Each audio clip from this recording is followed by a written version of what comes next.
어제 본문에서 하나님은 홍수가 끝나고 살아남은 노아와 그의 아들들에게 복을 주시고 또 새로운 언약을 주심으로써 여전히 하나님의 은혜가 사람들과 함께하고 있음을 보여주었습니다.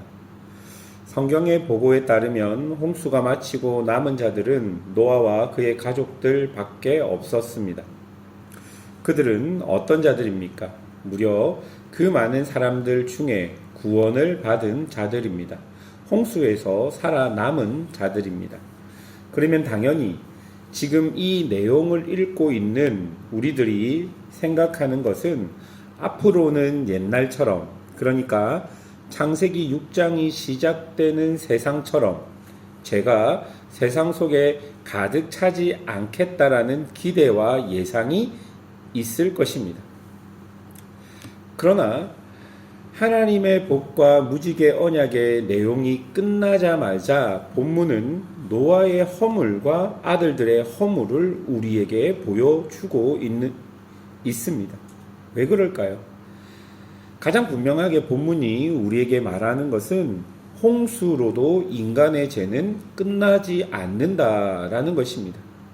그러니까 사람은요, 스스로 죄의 굴레에서 빠져나올 수 없다는 것이고, 어떤 일이나 어떤 상황이 있어 죄에서 자유를 얻는 것이 아니라 오직 하나님의 자비와 은혜로 죄에서 승리할 수 있음을, 하나님의 언약인 여자의 후손이 오셔야 그 죄의 굴레를 벗을 수 있음을 우리에게 보여주고 있는 것이죠. 예를 들어 도박을 생각해 봅시다. 도박으로 패가망신을 했다고 해 봅시다.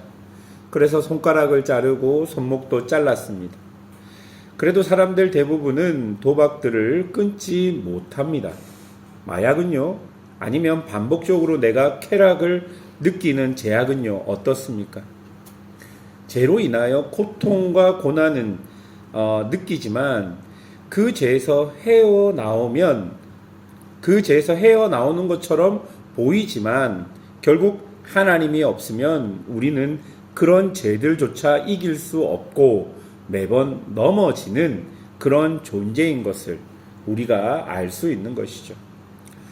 그래서 성경은 죄의 문제는 인간의 다짐이나 개선, 도덕이나 윤리가 아닌 오직 예수 그리스도의 은혜만이 그 문제를 해결할 수 있다라고 우리에게 이야기하는 것입니다.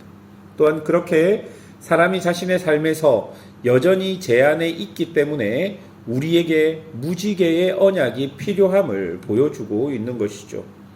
만약 하나님께서 무지개 언약처럼 홍수로 심판하지 않겠다는 약속을 하지 않았다면 인류는 매번 죄의 결과로의 심판을 경험하게 될 것이고, 그렇다면 인류는 생존할 수 없고 존재할 수 없었을 것입니다. 하나님은 우리에게 기회를 주신 것입니다. 당신의 자비와 인내로 심판을 유보하셔서 우리의 삶의 시간 속에서 하나님의 은혜로 죄를 이기는 믿음을 알게끔 하신 것이죠. 이런 맥락을 가지고 오늘 본문을 한번 살펴봅시다. 19절을 보면요, 노아의 아들들로부터 사람들이 온 땅에 퍼졌고, 20절에 보면 농사가 시작되었고 추수가 되었다라는 것을 알 수 있습니다.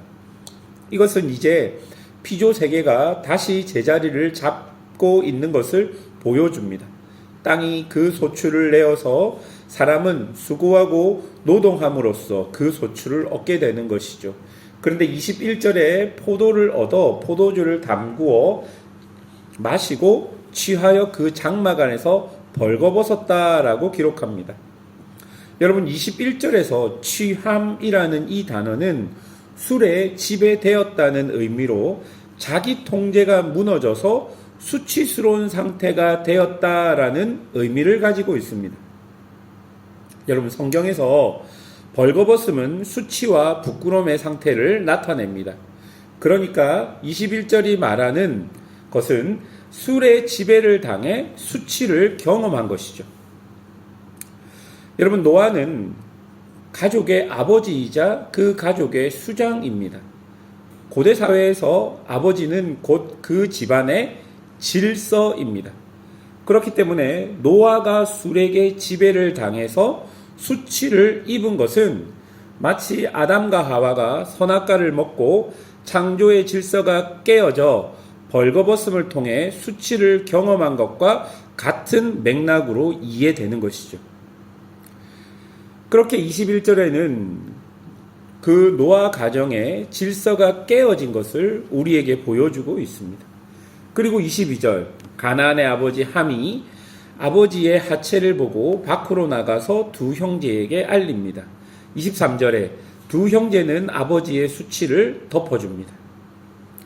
22절에 함의 행동이 문제가 되는 것은 매일 성경에서 말하듯 아버지의 수치를 확대하고 유포했기 때문이고 타인의 허물을 조롱거리로 삼았기 때문입니다. 이로 인하여 함의 아들 가나안이 저주를 받습니다. 24절부터 나오는 이 부분을 어떻게 보아야 할까요? 24절부터 나오는 노아의 축복과 저주는 단순한 감정 표출이 아니라 사건을 통해 앞으로의 역사를 해석하는 예언적 선언입니다. 홍수 이후 언약이 세워졌음에도 인간의 죄성과 공동체의 무너짐은 계속된다는 사실을 우리에게 보여주면서 특히 수치를 어떻게 다루어야 하는가, 그것이 가정과 공동체의 질서를 가르는 기준이 되는 것을 우리에게 보여주고 있는 것이죠. 함은 아버지의 수치를 덮지 않고 밖으로 퍼뜨렸고 셈과 야벳은 등을 돌리고 옷으로 덮어 존중과 경애로 반응했습니다. 본문은요, 연약함을 만났을 때 그것을 조롱과 폭로로 소비하는 길이 아니라 책임있게 덮어 회복을 돕는 길을 택하라고 권면합니다. 매일 성경은 이 부분을 해석하며 하나님의 복음, 그것을 덮어주는 사랑에서 흘러나온다라고 해석합니다. 그리고 예수님께서 우리의 수치를 십자가로 덮으셨듯이 타인을 보호하고 살리는 삶이 복되다라고 말하고 있는 것이죠. 사랑하는 여러분, 이렇게 깨어진 질서는 이제 이후 후대 세대에게도 영향을 주어서 형제끼리, 후손끼리 서로 지배하고 종속되는 그런 관계가 될 수밖에 없음을 보여주고 있는 것입니다. 하나님은 분명 사람들이 하나님의 형상이기에 살인을 하지 말라고 금했지만 이제 또다시 깨어진 질서 속에서 서로를 지배하고 정복하여 종이 되고 왕이 되고 하는 어지러움들이 죄의 결과로 나타날 것임을 이 노아와 그의 아들들의 이 사건을 통해 우리에게 여지없이 보여주고 있는 것입니다. 여러분, 이것이 인간의 현실입니다. 그래서 하나님 없는 인간은 소망이 없는 것입니다. 노아는 죽었습니다. 그리고 그의 후손들로 인하여 하나님이 약속하신 여자의 후손이 이 땅으로 올 것입니다. 죄와 저주, 인간이 어떻게 할 수 없는 현실로 절망의 절망이 인간사에 가득 차 있는 것 같지만 우리가 알아야 하는 것은 하나님의 구원의 계획은 멈추지 않았다라는 것입니다. 여러분, 시간이 우리에게 지속되는 것이 바로 은혜입니다. 그 시간 속에서 우리에게는 절망밖에 없지만 하나님은 그 절망을 소망으로 바꾸시는 은혜를 그 시간 속에서 우리에게 보여주실 것이고 알려주실 것이고 가르쳐 주실 것입니다. 노아와 노아의 아들들의 모습에서 질서가 깨어지고 수치가 들어오고 서로 이제 그 깨어진 질서 안에서 관계 안에 여러 죄들이 생기겠지만 그럼에도 불구하고 하나님께서 그렇게 한 그들을 멸망시키지 않고 후손을 주시고 또 후손을 주시고 또 후손을 주심으로 하나님의 여자의 후손의 그 약속이 끊어지지 않았다라는 것을, 그리고 그 후손과 후손과 후손으로 이어지는 시간 속에서 하나님의 은혜를 여전히 인류에게 보여주시겠다는 하나님의 다짐을, 노아는 죽었지만 그런 하나님의 약속은 끝나지 않음을 우리에게 보여주는 것입니다.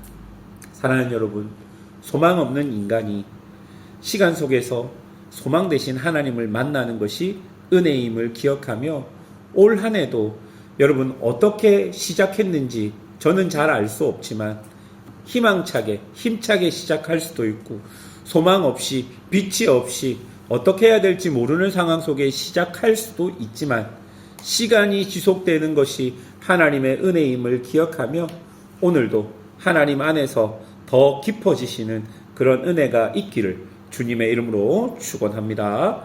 함께 기도하겠습니다.